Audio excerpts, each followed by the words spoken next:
Okay, yeah. So Vikram, in today's session, first we are going to see what is a region. Okay, so in as I said, my Azure is made up of multiple data centers which are located around the globe. Okay, so these data centers are organized and made available to the end users and application developers via regions. Okay, so when I say made up of data centers, like Azure has more than 50 plus data centers and it is rapidly growing across the whole world. Okay, so it has its presence in US, South America, Australia, Asia. So it has its presence spread throughout the world, and it is rapidly growing. If you see, initially Amazon Web Services was having a better reach, but recently, right, Azure has started to grow rapidly, and it is increasing its presence all over. Okay, right. So let me tell you what a region is. A region is nothing but it can be, as you can see in this diagram, it is a collection of data centers. I mean, it can be a collection of data centers, or it can be even a single data center also. It is called region. For example, let's say you have in US, you have regions like East US, yeah, Central US, West US. So likewise, they are basically dividing the regions, the data centers based on their region. So what happens in a region, there can be one or multiple data centers. Okay, so if you see in this is, for example, I have just drawn a diagram here which says as region A. You see here there are like three data centers. Okay, so this is like a very like a common region. If you see here, there is power grid and cooling network. See, when you run a data center, right, it will have a lot of storage, a lot of CPU, a lot of IO operations going on. So it needs a massive power grid and cooling setup, right? So what happens if the power grid and cooling network, I mean, if the data centers in a region uses a single power grid and cooling network, okay, it is I mean, it is having always a risk, right? What happens, suppose if there is some calamity or disaster in that region, right, and the power goes off, then the whole data center, the whole region could be inaccessible. I mean, inaccessible, right? So that's why the Microsoft came with other options like availability zones. I'll explain that later. But just in this basic region, what you see is you have three data centers. All these three data centers are powered by same power unit and cooling network. Okay, so this is example of a region, right? So if you see here within this data centers, right, there will be different types of virtual networks, virtual machines implemented, right? So you can wonder like how these machines communicate within each other. So they use something called Microsoft backbone network, or Microsoft Edge network. So this is like, yeah, internal communication within the Azure network. If you take a data center, right, there will be multiple virtual machines, right? Uh, these virtual machines also needs to communicate with each other, correct? So how it happens? Microsoft has created something called Microsoft Backbone Network or Microsoft Edge. You can imagine it more like a cable, but it is built, with like a private, which is private to the Microsoft Azure alone. Okay, so you can imagine it as like that. So the data exchanges, the traffic moves through this Microsoft Backbone Network or Microsoft Edge network, right? So that's how these data centers communicate within each other, and even the virtual machines within these data centers, that's how they communicate with each other, right? Now, yeah, now, okay, I was telling you, in this type of setup, right, there is a risk that if there is some disaster or calamity in the region, the power may go off. And so to avoid this kind of, to make sure this is addressed, what Microsoft did is they came up with a concept called availability zones. Okay, I'll tell you what it is. Yeah. So if you see here, it is again, this is again a region only. But what happens is, instead of powering these data centers with a single grid, I mean power, exactly, single power grid and cooling network, what they have done is they have split this into three availability zones. So what happens here, I mean, this is just for example I'm showing here. It can have one availability zone can have one or more data centers also. Okay, So what happens, each availability zone is powered by its independent power grid and cooling network. Yeah. So what happens in this case, if there is any issue in this in any one of this availability zone, still the other zones will still be available. Okay. Yeah. So yeah. So by so when you opt for this kind of I mean availability zones, right? Of course, the billing will be bit more than your normal region, but it is like reliable from reliability perspective. It is good actually. So even what Microsoft is saying is they are able to provide 99.99% of availability SLA. Yeah, when we choose to use this availability zones. Yeah. So this is about regions, and so one main thing to know is see Microsoft Azure, even though there are like multiple regions, right? So what happens is the one region communicates to the other region, or one region communicates to the on-premise network. See, let's say you have your on-premise network in. See, just think about the current trend. What's happening? Many companies are in the process of moving to cloud, or many companies are going to move to the cloud, right? I mean to say, it can be any cloud, Azure cloud, AWS, or Google cloud. But let's speak with respect to Azure cloud. So what happens? There should be connection established between these on-premise networks and the Azure network, correct? So see how the data traffic is taken care is, whenever possible, Microsoft will use the Microsoft's own Microsoft backbone network or Microsoft Edge network. But it is not possible for Microsoft to complete this connection throughout its all regions, right? I mean, basically, they cannot connect all the regions using their own network. It is quite expensive, and it is not practically possible. They may do it, but they may do it, but it may take more time for them to complete that, right? So in that case, and also one more thing is, you also want your Azure cloud to be connected to the on-premise network. When I say on-premise network, any company will already, for example, if you take a bank. Okay, let's not take a bank, because let's take a retail company, for example. So let's say they have their data center located in maybe in a particular region in US. Okay, let's say it is a remote region. And so what happens, how the connection is done is, the connection will take place between the on-premise. When you say on-premise, it is the data center of the retail company, where already their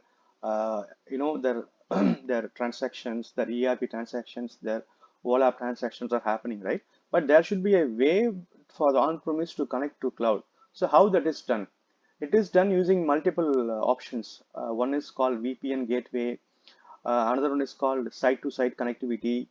Okay, so I will explain you. I'll explain all this as part of the networking. But just now, just try to understand how the connectivity is established. Is whenever the Microsoft Edge network is not available, the connection is established through the VPN, like virtual private network, VPN gateway, or site-to-site connectivity. Okay, so VPN gateway again, it follows the internet cables. So what happens? The connection between the on-premise and the Azure network will happen through the VPN gateway, through the internet connectivity, but with an encrypted mechanism. So as soon as it reaches a particular region where Microsoft Edge network is available, the data will be then carry forwarded by the edge network. So what I'm trying to say here is, Microsoft will give preference to its edge network first, or it is called edge network or backbone network. Okay, so that is given first preference. Whenever it is available, the data traffic will be carried throughout by its network. When it is not available, there is an option for the on-premise to connect to Azure using VPN gateway, which uses public internet. But even though it is public internet, it is still encrypted. So just for to make sure the data security is protected, the data is encrypted and it is done. I said about the other option, right? Site to site connectivity. So what is site to site connectivity? Let's say there is a company, it has its on-premise data center, but it wants to make sure it I mean, it thinks that its data is very confidential. It should be considered very safely. So what it can do, it can establish a site to site connectivity. Side-to-side connectivity is nothing but it will have its own dedicated cable between the on-premise data center and Azure cloud. But side to side is very expensive because they have to lay their own cables, right? But again, there are many vendors who are supporting in establishing these types of side to side connectivity. But anyway, the idea here I'm trying to say is whenever the Microsoft backbone network or edge network is available, the connectivity will be established through that. If that is not available, there are other options based on how the configuration said, yeah, VPN gateway or site-to-site connectivity, the connection is established. Okay, so that's how one region in Microsoft, one region in Azure communicates with the other region using these channels. Okay, all right. Okay, so now let's go on to the next topic. I want to explain about this Azure resource hierarchy. We already have seen this, but again, I just wanted to cover so you have a complete picture of this.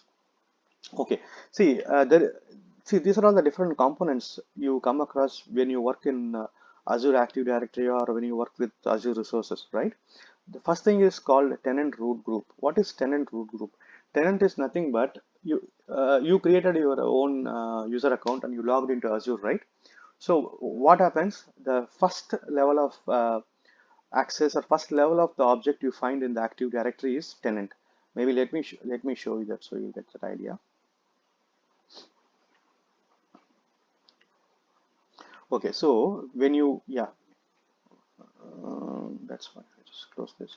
Okay, so when you go to this Active Directory, right? If you click on this Manage Tenants, you will find your default tenant, whatever it is. So this is the tenant actually. So in this case, if I click this, yeah. So this shows my profile. This is your tenant ID. So basically using whatever login you are logging into, it is called a tenant. See, this is just for demo purpose, right? In real time, what happens? The company will have create that tenants. Okay, so all the users groups will fall under a tenant. And Microsoft Azure is a multi-tenant cloud architecture. When I say multi-tenant cloud architecture, uh, companies can create multiple tenants also, like to keep the data completely, uh, covered up and not accessible to each other, right? They can create multiple tenants also. Let's say, for example, you have Tata company Tata, right? So they have, for example, they may have like Tata retail company, Tata wholesale. I'm just saying, for example, or you can take any bank. You have like retail banking, wholesale banking, right? In that case, retail banking can have their whole own tenant. So what will happen? All the users and groups created will be just local to that retail tenant alone. Similarly, all the wholesale users and customers, they will be local to that wholesale tenant alone. Okay. So whatever resources or resource groups you are creating, it will not be exposed to the other tenant. Okay. So yeah, this tenant also helps the admins to manage the users and groups of the Active Directory and also other Active Directory features efficiently. So that's the main use of tenant. Okay, so yeah, so after tenant you have something called management group. I explained this management group, right? Yeah, so what this is, again, if you take a company XYZ, that company XYZ can have multiple divisions under it, like HR division, IT division, finance division, right? And each division, let's say all the divisions are using Azure portal for their operations. So in that case, what can happen? The IT division can have multiple subscriptions, like one subscription for dev, one subscription for testing, one subscription for production, etc. So in this case, what will happen? Just to make sure that your permission, your what to say, the way how the permissions are given is effectively handled, all these subscriptions will be grouped together into a management group. So what will happen? If you take the department IT, under the department IT, you can have like n number of subscriptions, like any number of subscriptions. In this case, let's say this is one department under this tenant, and there are like two subscriptions under this management group. If you take this, let's say this is a HR management group, and under this you have one subscription. So and also what happens when we give this role-based access control based on this management group, right? It gets inherited all the way down. So for example, I create a new group called a database administrator, and I onboard. I mean, the company onboards 10 employees into the DBA group. So when I give access to that DBA group as a contributor permission, let's say, what happens? So whatever the subscriptions that are present under this management group, and whatever the resource group that are present under these subscriptions, and of course the lower level, whatever the resources that are present, everything will get this. I mean, these 10 resources. I mean, these 10 employees will get access to all these resources basically. Yeah, exactly. So that is the concept, or that is the need of management group. Yeah, please. Yes.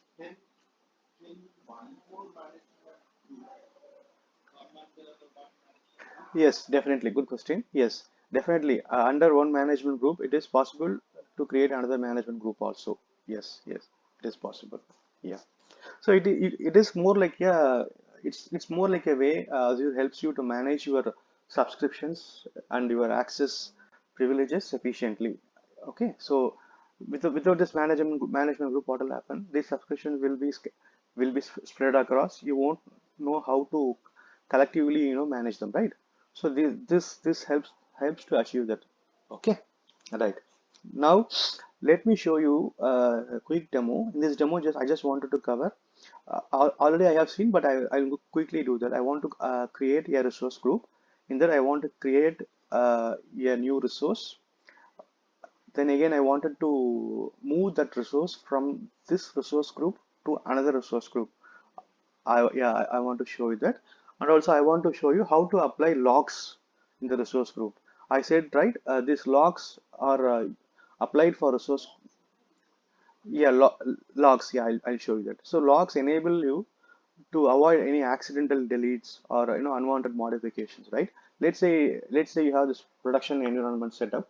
So in production, of course, I mean, no one wants any accidental deletes or unwanted mistakes, right? So just to prevent that, there is an option available to lock your resources. I'll show you that. First, let me first create a resource group. So I'm going to resource group here. So let me create a new resource group here. I'll just give us RG1. I'll just give test underscore RG1. So, okay, as I told, okay, this is also a very important thing to remember. So, in real time, what happens whenever we are going to create a region, right? It is always to choose your nearest geographical region. Okay, so if a company is having its presence in US, it will try to within US it will try to see which data center is close to US, close to its operations, like whether East US or West US. Based on that, the geographical region is picked up. So in this case, just for demo purpose, I'm just choosing, yeah, East US 2. Okay, so I'm just going with next tags. Again, I'll quickly cover this tag also. What tag is? Tag is nothing but whenever a resource is created, right? It will enable you to provide some values. For example, let's say you have multiple departments in your company, in your organization, and you want to manage the billing. Let's say each department has its own subscription. So what happens by creating tags, right? It will enable billing to be done efficiently. So based on the tags, right, they'll be able to report their billing, report their usage. So that's the need of tags here. So tags normally, what type of value it will contain? It will contain values like there will be column called cost center, and it will have its corresponding cost center value, and it will have a column called, here we'll give the name. For example, I'm just giving cost center, and here it should have its value H101, some cost center. Here again, department, I'm going to give here as IT. So this is what tags are. So we'll be able to see in the report, like what is the billing for department IT, what is the billing for cost center H101. So along with the subscription, it will enable you to manage your billing efficiently. Okay, okay. So let me create this resource group. Sorry. Okay. Yeah, exactly. Something like that. Yeah, it, yeah, exactly. Within a subscription, you should be able to drill down and see which department or which cost center you know used how much resources, right? So those for finding that sort of information, you can use tags. Okay, right. So now I have created this resource group. So now let me create a resource here. So let me create one storage account, and I will show you how to move this storage account from one resource group to another resource group. As I said, you can create resources like in multiple ways, right? You can go inside this resource group and you can click create here, and you can type here also as storage account. You type here as storage account and enter. It will show the resource here like storage account. You can create it like this also, but there is another efficient way to do this. What you can do, you can just go here, search for that storage. Here what happens if you just search 2 or 3 letters, two or three letters, right? You will start getting those resources or services below. So this is the easier and best way. So you can select like this. So I'm creating a new storage account. And also I want to tell you, as part of your demo, right? If because this demo is valid for 30 days, right? Free trial. So if you are creating any resource, right? Please make sure you drop that resource. Otherwise, unnecessarily it will be getting built in the background, even though you are not using, right? Yeah, after practicing, you can delete it. I mean, let's say you wanted to you're practicing in the morning and you want to continue the practice in the evening, you can have it. Let's say you're not going to use it for 1 or 2 days. Better delete it. Yeah, delete it and recreate it whenever you wanted to try that. Okay, so I'm just yeah, as you know, I have only one subscription. So under the subscription, uh, yeah, this is the resource group I wanted to create my resource under. So as I said, storage account should be unique across all the Azure subscriptions, like globally. So I'm just going to give some, yeah, I'm just going to give some unique value. Storage,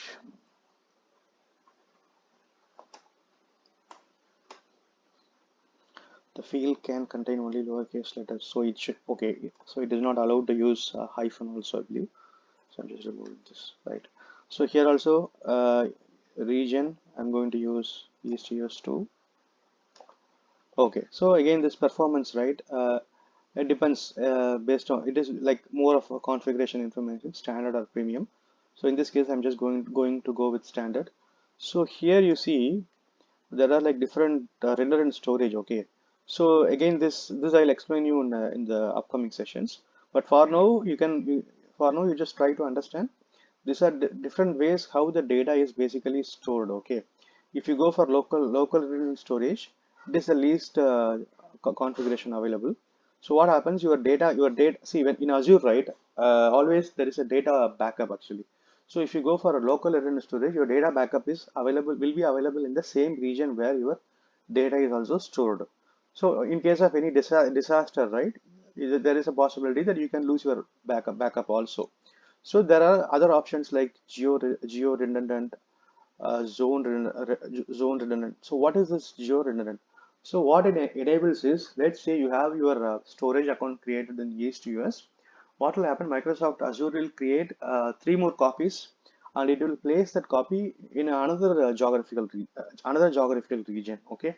So by doing that, what it enables is, even though your primary storage account or I mean gets what to say gets impacted due to some disaster, still you will have your data copies available in another geographical region, correct?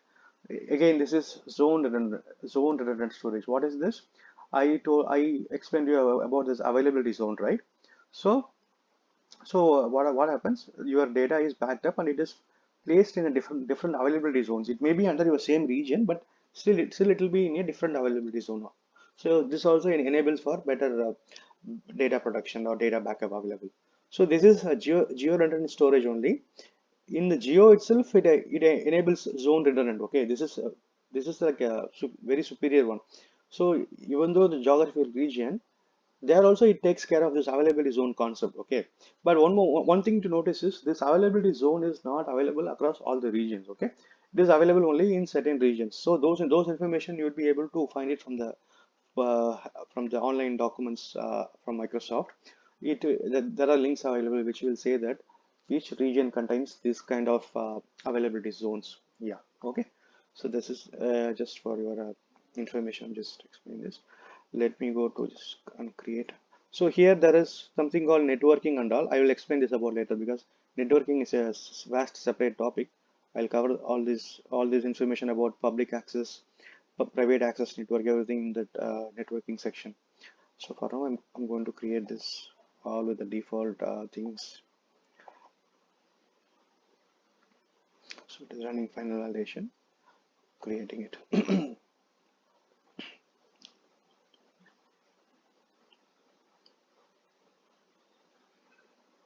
Okay, so let this get created. Meanwhile, what I will do, I'll go to home and let me create one more resource group. Oh, okay, anyway, there is existing resource group, right? I, I'll try to show you how the resource can be moved from test RG1 to AZ RG1. So now I'm going to test RG1 just to see, yeah, if the resource has been created. Refresh. Okay, I think it is still getting created.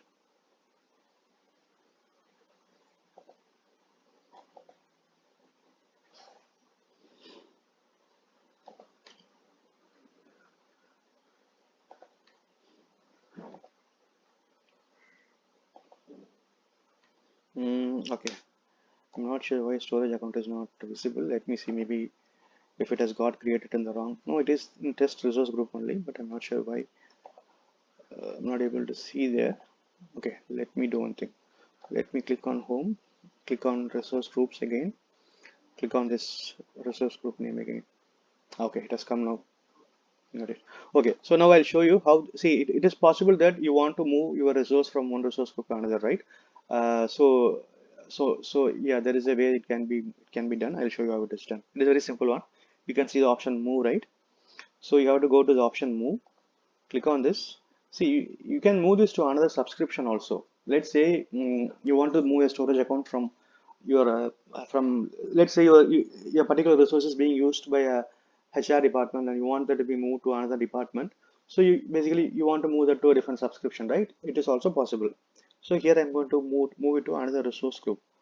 So I'm just giving this. It is a very simple activity only. You'll have to select your source is here. I have to select my target resource group. Next. Yeah, it will take few minutes for this to happen. So this is doing pending validation. Let this happen. Mean no, it is more like a see what happens whenever your resource group is created, right? See, okay, this is also a very important point. Please note this down. Like, see, whenever your resource group is created, even though you don't place any resource under your resource group, still the resource group will ask for a region, right? I mean, I told you, right? The main reason is that resource group wants to store the metadata. When I say metadata, whatever the changes that happens within the resource group, what are all the changes that could happen? You can add a resource, you can delete a resource, or you can modify anything, any settings or properties of the resource, right? So all this has to be tracked down, right? So that's why even though in the resource group even though you create just a resource group alone also, it will ask for data center, so it will store this type of metadata information in that particular data center, right? Now when I say moving a resource means it's not like copy paste.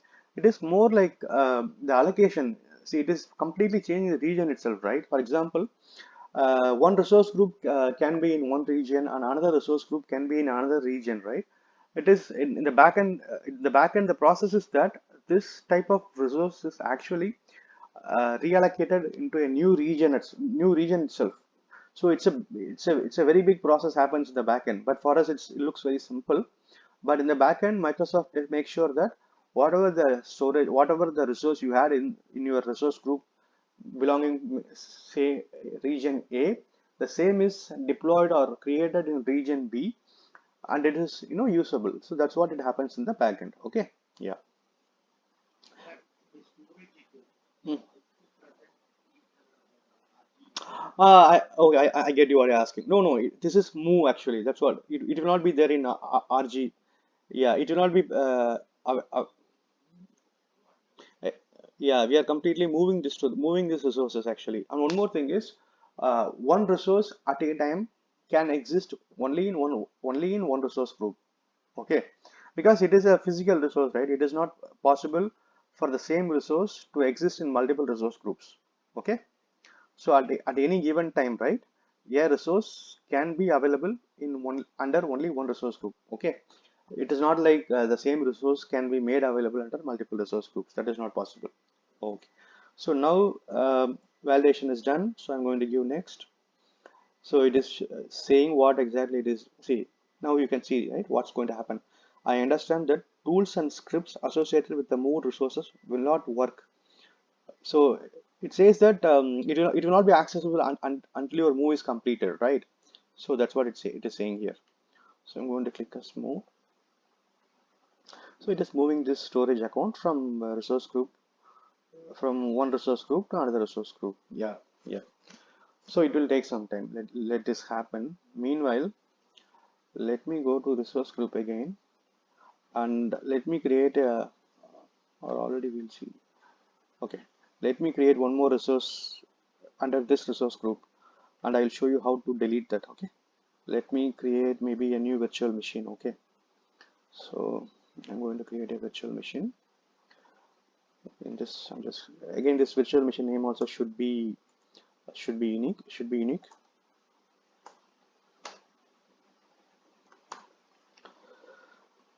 Okay, so for a change, let's choose a different region this time. Let's choose UK South. Availability option. Okay, again, if you see here, these are all the different types of availability option. When you see this word availability option, it is all like how your what mechanism is used to back up your data if it is a case of storage account, or what backup mechanism is available to back up your virtual machine itself in case of disaster recovery. These are all like things that helps your so that your data or resource is not lost completely in case of any disaster. That's why you have this availability options or replication options. Okay, so anyway, these and all we'll be covering in the upcoming sessions. I'm just giving you a heads up about these. Okay, so image, right, I told this already. Image is nothing but what OS. Okay, what OS you want to deploy in this virtual machine. See see the see how vast this is. You can create a virtual machine and you can deploy any OS you want. You can deploy Linux. Even there are many OS which we don't know the name also, like something like Debian. So okay, so in this case I'm just going to go with this Windows 2019 data center gen 2. And yeah, now size is nothing but the configuration, like what is your CPU size, what is your RAM size. So all these details you will have to give. I'm going to just demo purpose go with minimal configuration here. So I'm going to give the username here. Yes. Okay. See, the user ID password we are giving here, right? This is the one which we use to log into that virtual machine. I will show you that also in this session itself. So I'm just, yeah. Mm-hmm. Yeah.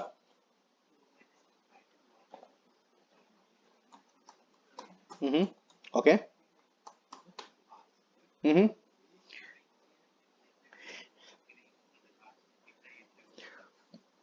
No, we can actually, yeah, passwords. See, generally what happens, right? There is a concept called Azure Key Vault. It is a separate topic. I'll explain you that. So all the passwords can be stored in the Azure Key Vault. Okay. So what by storing the password in the Azure Key Vault, it will enable any application or any user instead of without seeing, they don't have to see the password. Without seeing the password, by using key vault, there is something they will configure something called a secret phrase. We can use that secret phrase and we can retrieve the password from the Azure key vault. I'll explain you that separately, but that's how it is done. Okay, and also, yeah, I mean, it is possible to reset your password. It can be done also. Yeah, anyway, I'll show you that. For now, let me create this virtual machine.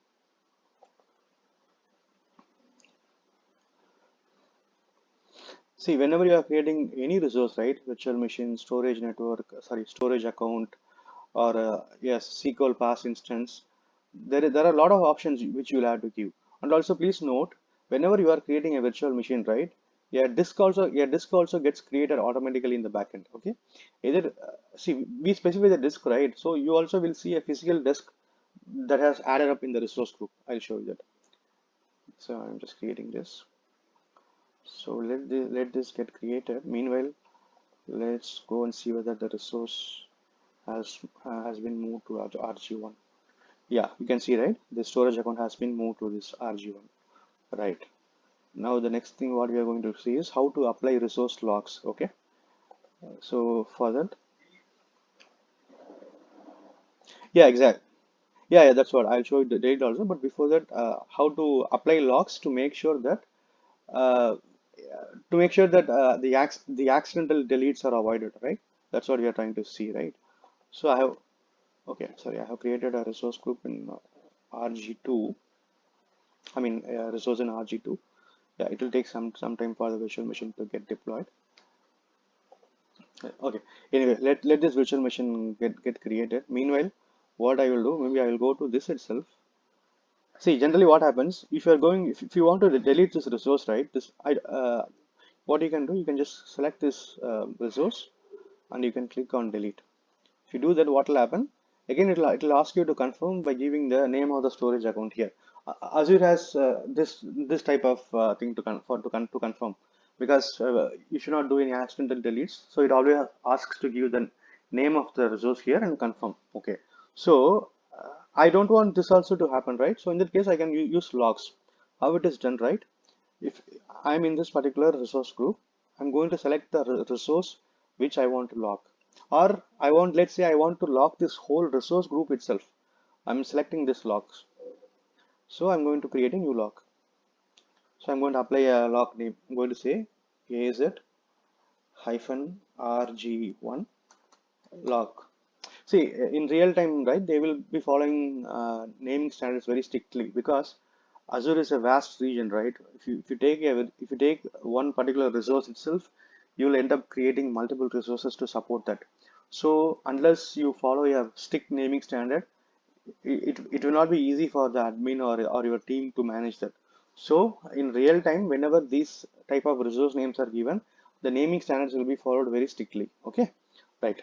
So if you take in this log type, you have two log type called read only and delete.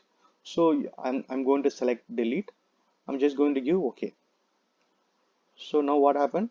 A log has been created and applied, and it says right the scope is in the resource group level. Right.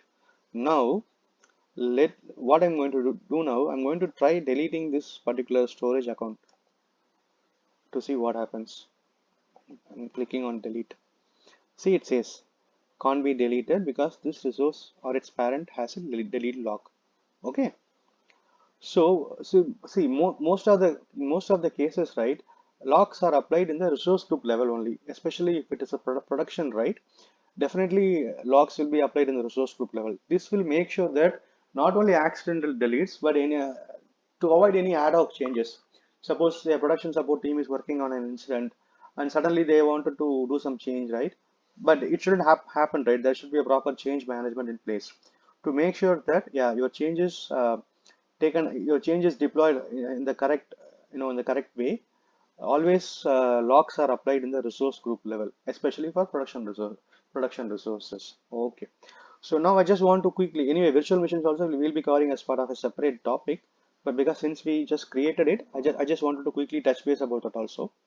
Let me show you that. See, if you take Azure, right, it is a very, very vast area. Okay, so there are a lot of things, like a lot of resources. But whatever we can discuss here, right, they are like just a few things for you to quickly understand. Now, on your own interest, you can try exploring and creating your own, I mean, different types of resources.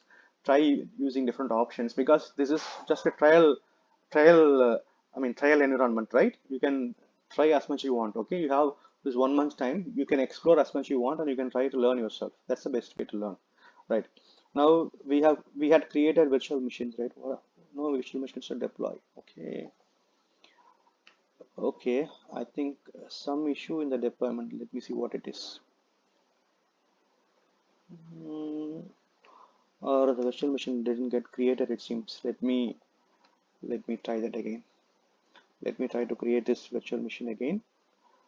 Okay, Azure virtual machine. I'm going to select this resource group as maybe RG1 virtual machine name.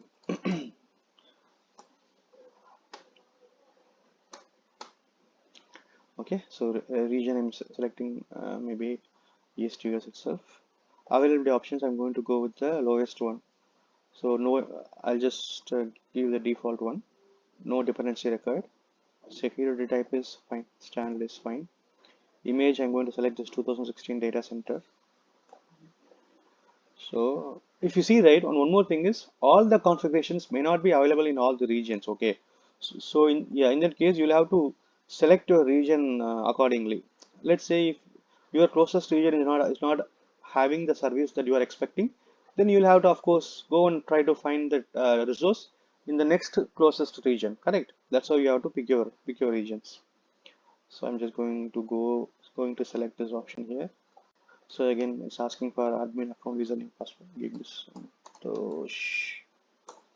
Yes. Okay.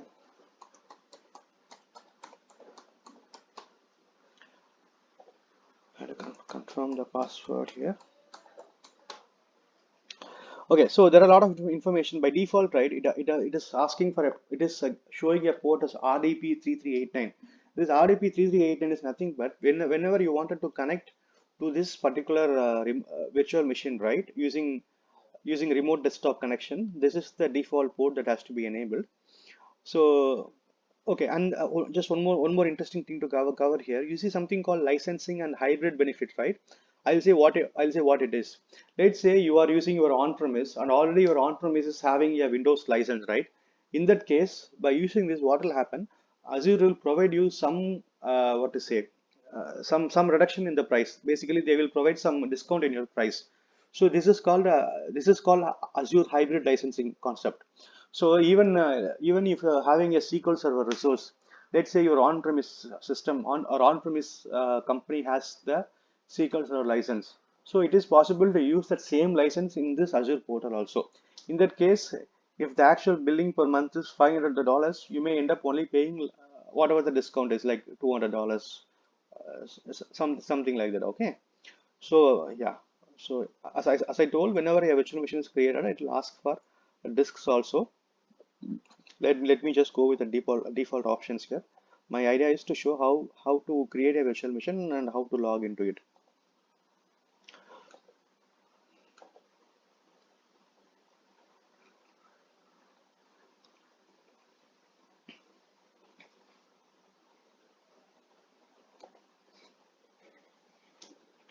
Okay, I have created this.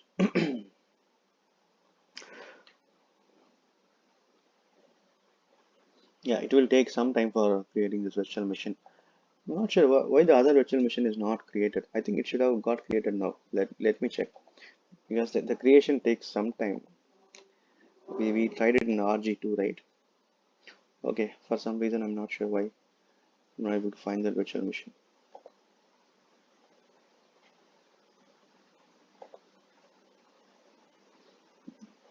See, it is still running this deployment. See, whenever you are creating a resource, right, you will just see this. They would have maybe they should have given a status bar on a large scale, but it is very small to see. So if it is like this, it is the resource deployment is happening in progress. Yeah, exactly. Okay. When you click on this notification, it will show you what's happening. It says that deployment is in progress.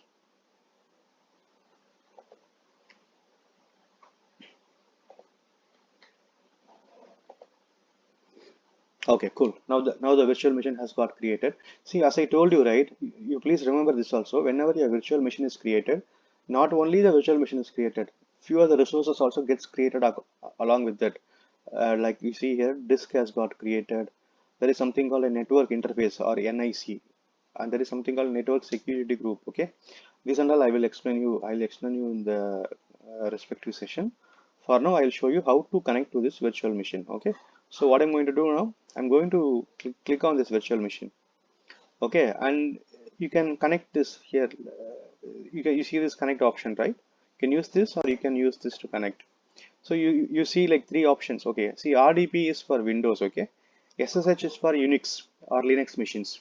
This Bastion is another type of connectivity. I will explain you this later. But for now, if you want to test your Windows, you can use RDP. Okay, so what will happen? It will automatically it will come like this. Download RDP file. You have to click this, and it will get downloaded, and then you'll have to let it get. Yeah, yeah. You have to open this file. So it automatically will open. It will show option to connect. So here if you see by default it is taking my system's ID. So what I'm going to do, I'm going to change this and I'm going to use a different account. I'm going to give my yes. Yeah, exactly. When I was creating the virtual machine, right, I gave a user ID and password, right? Yeah, that's what I'm providing it here.